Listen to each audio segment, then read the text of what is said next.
in color, the continuing story of Peyton Place.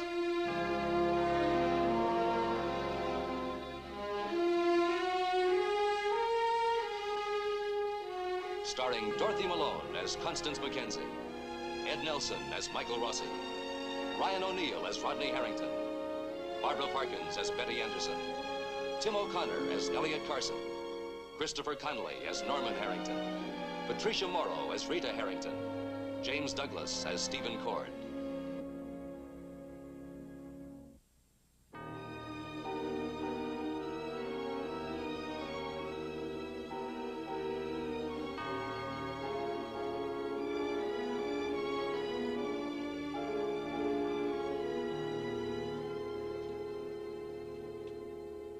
Hannah Cord is leaving town. The woman who posed for 28 years as the mother of Stephen Cord has revealed that Catherine Peyton was Stephen's mother. Now she must set her house in order. She has seen Stephen probably for the last time in her life and realized he could not control his hatred of her. Thus, the one deeply felt experience in her life, her relationship with Stephen, is at an end. There is very little left for Hannah Cord to do. Is everything ready? Yes, ma'am. Everything's been loaded into the car. I'll tell Thomas you're here. Thank you. Oh, and, Mr. Peyton. He said he didn't want to be disturbed. Of course. Tell Thomas I'll be right out. Yes, ma'am.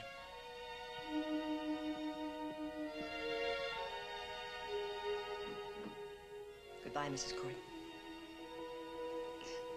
Goodbye.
Sir, we're going to have snow by tomorrow. I can smell it in the air.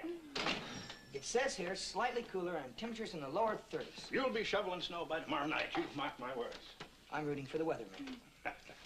I remember back on the farm waking up to the first winter snow. Yeah, it gives things a kind of magic, doesn't it? Not for me. I hated it because the plumbing always burst, and worse than that, I used to be cooped up with my aunt and uncle. You don't know how long a winter can be. Well, I guess I have some idea. You know, you were right about this.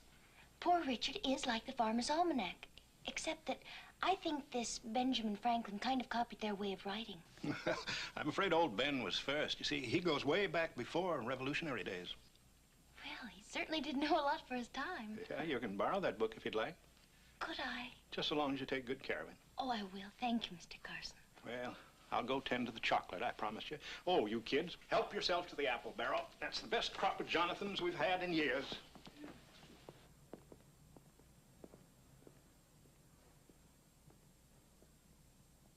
Catch!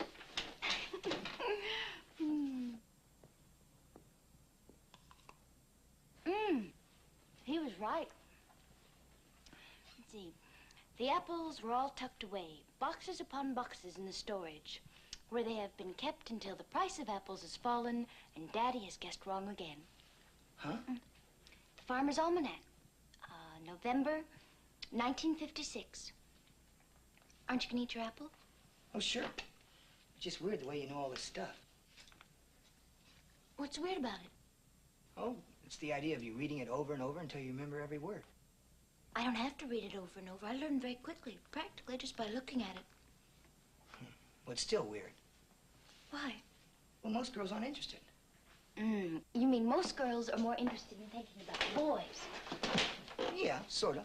Well, I don't have any boys to think about. So you'd rather read the beginnings of biology? Mm-hmm. Look at here. Unicellular life form. Paramecium. Paramecium. Yeah. Kind of looks like one of my tennis shoes. The only thing is, this has more advantage over any tennis shoes I've ever had. Let's see. Say you lose one of these. Mm-hmm. Well, the other one will split in two, and you're right back in business again. You mean it's... Yeah. And it's alive? Mm-hmm. Well, you live and learn. It should have snowed by now. Yes? Late winters annoy me. I don't know why. Stephen, I told your mother. I told Mrs. Cord that you wouldn't take the money for the house. I'm sure you did. But she knows how to insist, doesn't she? She said even though she isn't your mother, you'd always be her son. She just can't help adding insult to injury over and over again. She is fantastic. Well, what if she's already gone? She said her plane was leaving tonight. Well, then we'll find out where she went and we'll mail it to her. She talked about you. Oh, Mrs. Cord is proud of her little boy. She seemed so organized. I can imagine. As if she'd put everything behind her. She was savoring her misery, Betty. Well, she told me she'd sold the house just like that. Then she handed me the check, the full amount of the sale. Stephen, I'm afraid I didn't know how to handle it. We're handling it now. We're going to give it back to her. We're not in the business of accepting favors from Mrs. Cord.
Man.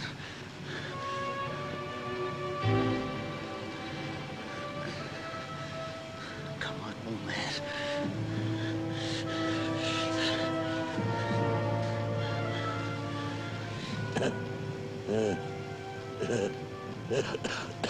He's breathing. He's breathing. He's breathing. Oh, Stephen, no! Mother! Mother!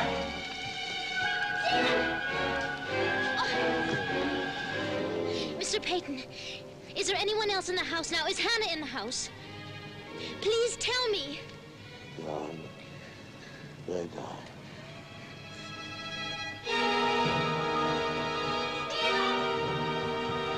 Stephen! Where are you?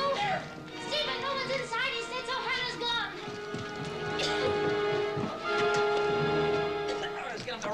I called the hospital. Dr. Rossi's left town. What?